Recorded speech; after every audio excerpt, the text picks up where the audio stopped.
है कि हर एक एक्सपायरी में रिटेलर्स बहुत ज़्यादा लॉस खा रहे हैं, क्योंकि अचानक से जो स्पाइक्स आते हैं वो उनके सारे कैपिटल्स को डुबा रहे हैं। बहुत सारे रिटेलर्स अपना पूरा का पूरा कैपिटल एक ही एक्सपायर में गंवा रहे हैं। अभी ऑप्शन ट्रेडिंग्स में बहुत सारा तहलका मच चुका है कि नए नए रूल्स से भी लेके आ रही है ऑप्शन ट्रेडिंग्स के मार्केट में। ऑप्शन ट्रेडिंग में मैं आपको एक चीज़ बहुत ही सटीक तरीके से बताना चाहता हूँ कि ऑप्शन ट्रेडिंग कभी भी बंद नहीं होगी, ये बात याद रखना, क्योंकि ऑप्शन ट्रेडिंग निर्भर करती है स्टॉक्स पे। जिस दिन शेयर मार्केट ही इंडियन बंद हो जाएगा, इंडियन शेयर मार्केट जिस दिन बंद होगा तभी ऑप्शन ट्रेडिंग बंद हो सकती है। वैसे कभी भी ऑप्शन ट्रेडिंग बंद नहीं होगी, क्योंकि स्टॉक्स के इंश्योरेंस के लिए ही ऑप्शन ट्रेडिंग बनाई गई है। तो ये चीज़ याद रखना।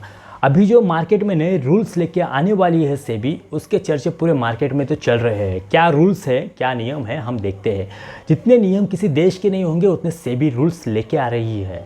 तो चलिए फिर ये नियम्स का क्या इम्पैक्ट पड़ने वाला है हम ऑप्शन ट्रेडर्स पे, हमारे जैसे रिटेलर्स पे, अभी हम देखेंगे। ये सारे रूल्स हमारे लिए ही बनाए गए हैं। सेबी का सबसे अहम मकसद रहता है कि इन्वेस्टर्स की, रिटेलर्स के हित की बातें करें, हित के लिए नियम बनाए, इसीलिए सेबी को रखा गया है। तो चलिए देखते हैं पुराने रूल्स क्या थे, नए रूल्स क्या है। तो पहला रूल्स है, अगर आप ऑप्शन ट्रेडिंग में किसी भी इंडेक्स का प्रीमियम खरीदना चाहते हैं तो आपके लॉट साइज़ को, क्वांटिटी को बढ़ाया जा रहा है। बैंक निफ्टी की क्वांटिटी साइज़ एक लॉट्स की 15 थी, वो अभी बढ़ने वाली है।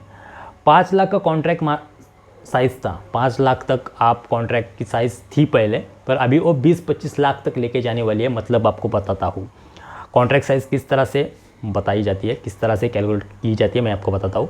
अगर बैंक निफ्टी अभी 50,000 तक चल रही है तो 50,000 इंटू 15 अमाउंट आएगी 5 लाख के ऊपर, ठीक है। तो इससे क्या होने वाला है, इतनी अमाउंट से भी अलाउ करती थी, पर अभी क्या हो रहा है, 20-25 लाख तक लेके जाने वाली है अमाउंट। तो 20-25 लाख तक आने के लिए सेबी को ये करना पड़ेगा। अमाउंट सेबी करने वाली है, लॉट साइज़ की क्वांटिटी को बढ़ाने वाली है। तो लॉट साइज़ क्वांटिटी बढ़ने वाली है बायर्स के लिए है, तो ये बात याद रखना। सेकंड रूल्स ये लाने वाली है सेबी कि जो भी ऑप्शन सेलर्स है उनका मार्जिन पहले डिपॉजिट करना पड़ेगा ब्रोकरेज के पास। तो इससे क्या होने वाला है कि सेलर्स अगर 1 करोड़ लेके या फिर 1 लाख रुपए लेके सेलिंग करते थे ऑप्शन सेलर्स, तो उनके लिए अभी बहुत ही दिक्कतें पैदा होने वाली है कि मार्जिन उनको देना पड़ेगा ज़्यादा, और प्रॉफिट उनका लिमिटेशंस में उतना जितना है उतना ही रहेगा। अगर 1 लाख में वो पहले 2,000 रुपये निकालते थे एक दिन का, तो अभी क्या होने वाला है, उनको 2 लाख भर के सिर्फ 2,000 निकालने पड़ेंगे। मतलब उनका प्रॉफिट तो उतना ही रहेगा, पर उनका कैपिटल बढ़ने वाला है। तो इससे ऑप्शन सेलर्स थोड़े से नाराज़ हो सकते हैं और उनकी तादाद कम हो सकती है। तो ऑप्शन सेलर्स की तादाद को कंट्रोल किया जा सकता है अभी, ये ऐसा सेबी सोच रही है, और यही इसी के लिए मार्जिन को डिपॉजिट करने की सोच रही है। ये रूल्स भी आने वाला है इस समय में। थर्ड रूल्स ये लेके आने वाली है सेबी कि जो भी एक्सपायरी रहती है, एक्सपायरी के दिन के नज़दीक वाले दिनों में अगर कोई ट्रेडर ऑप्शंस को, प्रीमियम को बाय करता है तो उसको मार्जिन पहले ऐड करना पड़ेगा।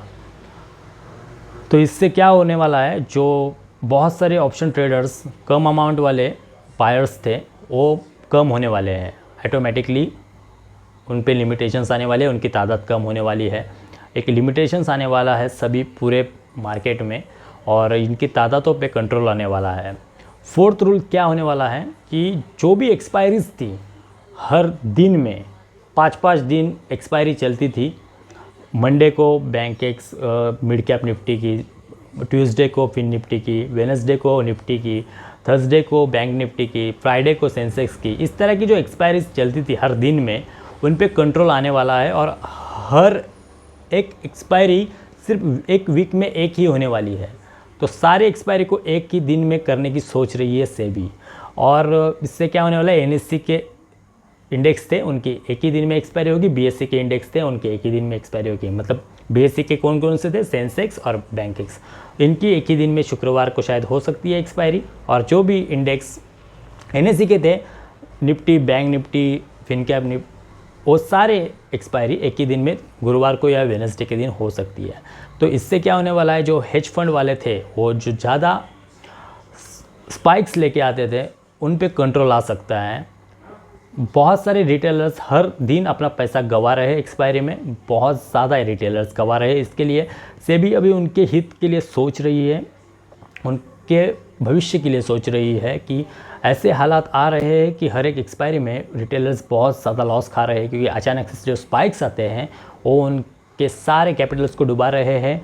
बहुत सारे रिटेलर्स अपना पूरा का पूरा कैपिटल एक ही एक्सपायर में गंवा रहे हैं। कभी कभी स्टॉप लॉस भी हिट नहीं होते और उससे क्या होता है, आधा कैपिटल तो गंवा जाते हैं। इस तरह से हरकतें होती हैं। तो उस पर कंट्रोल लाने के लिए ये सारे रूल्स अभी सेबी लाने वाली है, क्योंकि हेज फंड्स वालों को भी ज़्यादा मार्जिन ऐड करना पड़ेगा। इससे थोड़ा सा कंट्रोलेशंस आता है स्पाइक्स पे भी। तो ये हरकतें बंद होने के लिए अभी सेबी ये नए नए रूल्स लेके आ रही है। तो चलिए गाइस, ये रूल्स आपके लिए फ़ायदे के लिए रहेंगे, क्योंकि सेबी हर वक्त इन्वेस्टर्स के फ़ायदे के लिए ही रूल्स लेके आती है। पर मुझे ये बात समझ में नहीं आ रही है कि ये सारे रूल्स होने के बावजूद जो 30% TDS का रूल्स लेके आने वाली थी सेबी, उसका क्या, इसमें कौन से बायर्स का फ़ायदा होने वाला है, कौन से सेलर्स का फ़ायदा होने वाला है। लॉस में जाके भी उसको कभी कभी लॉस होता ही है, ब्रोकरेज देना ही पड़ता है, फिर जितने के बाद भी TDS देना पड़ेगा, सिर्फ जितने के बाद TDS देना पड़ेगा। ये बात मुझे तो हजम नहीं हो रही क्योंकि अगर आप बायर्स पे कंट्रोल लाना चाहते हैं ना, तो आप उनको लत ही क्यों लगाई। पहले क्वांटिटी साइज़ कम थी,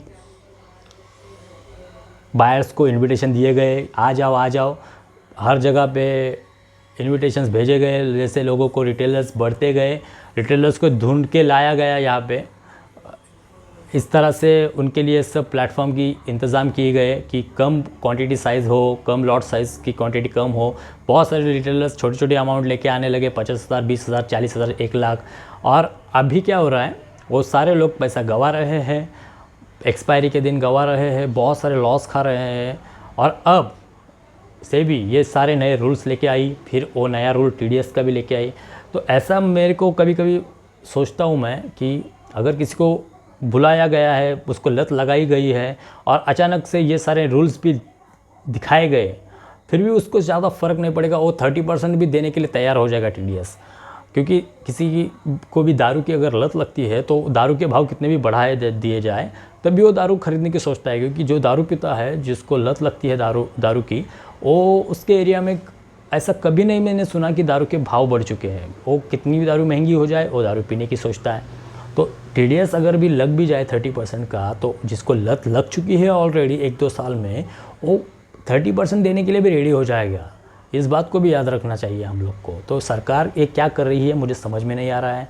अगर लिमिटेशंस ही लाना चाहती है तो बहुत ही अन्य मार्ग भी है, कि जैसे कि आप इनकम सोर्स पे ध्यान दीजिए। किसी के इनकम सोर्स क्या है, उसकी बैंक डिटेल्स, बैंक स्टेटमेंट्स को आप पहले चेक कीजिए, फिर अलाउ कीजिए उसको, उसके इनकम सोर्स के बारे में पता कीजिए, फिर उसको अलाउ कीजिए।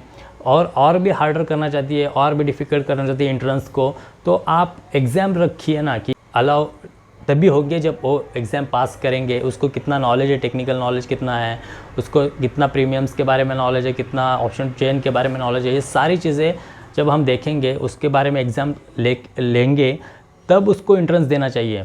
मेरे को तो ऐसा लगता है, क्योंकि अगर कोई सीख के आएगा तब भी वो प्रॉफिट निकालेगा, बिना सीखे आएगा तो वो लॉस ही खाएगा। तो आप उन्हीं की तो चिंता कर रहे हैं, तो TDS लगाने से कुछ नहीं होने वाला है। TDS से तो और भी वो लॉस खाएगा, क्योंकि वो TDS 30% देने के लिए भी तैयार है। वो 1-2 लाख कहीं से ढूंढ के लेके आएगा और वो लॉस खाता ही रहेगा। पर आप अगर सच में हित की बात उनके बारे में सोच रहे हैं, तो एंट्रेंस पावरफुल करने की ज़रूरत है। जो भी सीख के आया है उसको ही एंट्रेंस देना चाहिए। थोड़ा डिफ़िकल्टी लाओ ऑप्शन ट्रेडिंग में, तभी आप लिमिटेशंस ला सकते हैं, तब आप अच्छी तरीके से लिमिटेशंस ला सकते हैं। ये ऐसा मुझे लगता है, क्योंकि अगर ये सिर्फ मार्जिन्स बढ़ाएंगे तो मार्जिन्स भी कोई ना कोई लेके आने ही वाला है, एक्स्ट्रा मार्जिन ऐड करेगा। जिसको लत लग चुकी है वो ट्रेडिंग करता ही रहेगा, कितना भी कुछ भी हो जाए वो ट्रेडिंग करता रहेगा, लॉस करता रहेगा, TDS भी देता रहेगा। अगर वो भी नियम आता है तो TDS भी देगा। ये सारे रूल्स उसको कुछ भी नहीं लगेंगे। अगर जिसको लत लगती है और ये सारे रूल्स मानेगा और अलाउ कर देगा, एक्सेप्ट कर देगा और ट्रेडिंग चालू रखेगा। इसमें ज़्यादा कुछ मुझे लगता नहीं कि फ़र्क पड़ेगा, मतलब थोड़ा पैसे का फ़र्क पड़ेगा। जो 1000 2000 5000 लेके आता था उसको 5000 में ट्रेडिंग होने वाली नहीं है, उसको लगेगा 20 25 30 50 हज़ार रुपये, और उसको लत लग चुकी है तो वो उसका भी इंतज़ाम कर सकता है। तो इस तरह से हरकतें होने वाली हैं। तो इसमें हेज फंड वालों को ज़्यादा अमाउंट की ज़रूरत पड़ेगी, ये बात तो सच है, पर रिटेलर्स को भी अमाउंट की ज़्यादा ज़रूरत पड़ेगी, पर वो कहीं ना कहीं से इंतज़ाम तो कर ही लेंगे। पर ये भी मैं मानता हूँ कि बहुत सारे रिटेलर्स लिमिटेशंस में आएंगे, तादादें बहुत कम होने वाली है सेलर्स की, बायर्स की। तो ये सारे रूल्स नए रूल्स सेबी लेके आने वाली है। तो अगर ये आपको रूल्स पसंद आए, ये बातें अच्छी लगी सेबी की, तो आप कमेंट बॉक्स में कुछ भी बोल सकते हैं, कुछ आपकी राय हो तो बोल सकते हैं। वीडियो अच्छी लगी हो तो सब्सक्राइब करना। पर ये सेबी ने जो लत लगाई है बहुत ही खूबसूरत तरीके से लगाई है, पर अभी जो नियम लगा रहे हैं बैंस के, वो बैंस के नियम नहीं लग रहे हैं मेरे को, एक्स्ट्रा प्रॉफिट्स के नियम लग रहे हैं। तो सेबी ने ज़रूर इस बात पे गौर करना चाहिए, हर एक लोगों की राय लेनी चाहिए कि सिर्फ टैक्स बढ़ाने से लिमिटेशंस नहीं होगी, इंट्रेंस थोड़ा सा टाइट करना चाहिए, तभी लिमिटेशंस हो सकती है और हित की बात हो सकती है इन्वेस्टर्स की। थैंक यू गाइस, वीडियो अच्छी लगी तो सब्सक्राइब ज़रूर करना।